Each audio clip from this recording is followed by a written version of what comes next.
Cherry భూమి ఇద్దరు బాల్కనీలో నిలబడి మాట్లాడుకుంటూ ఉంటారు. ఇష్టం లేని పెళ్లికి నువ్వు ఒప్పుకున్నావు కదా భూమి, ఇష్టం లేని వ్యక్తిని పెళ్లి చేసుకొని జీవితాంతం కాపురం చేయడానికి నువ్వు రెడీ అయిపో భూమి, ఇక ఏం మిగిలిందని భూమి, అంతా అయిపోయింది అని చెర్రీ అంటూ ఉంటాడు కోపంగా.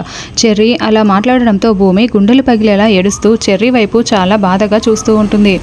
ఎందుకు ఏడుస్తున్నావు భూమి, ఇప్పుడు ఈ కొత్తగా కుదిరిన పెళ్లి కొడుకు పక్కన నువ్వు తాళి కట్టించుకుంటూ ఉంటే మేమందరం చూస్తూ అక్షింతలు వేయాలి, ఈ దుఃఖం జీవితాంతం ఏడ్చినా తీరదు అని చెర్రీ చెప్తూ ఉంటే భూమి చాలా చాలా ఏడుస్తూ అక్కడ ఉన్న సోఫాలో కుప్పకూలి మరింతగా ఏడుస్తూ ఉంటుంది.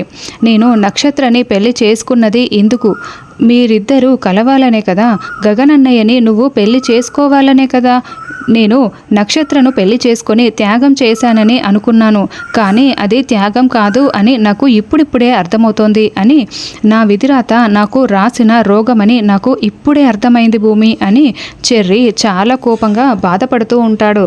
దాంతో భూమి మరింతగా గుండెలు పగిలేలా ఏడుస్తూ ఉంటుంది. గగన్ ఇంట్లో తన బెడ్రూమ్లో కూర్చొని బాగా ఏడుస్తుంటాడు.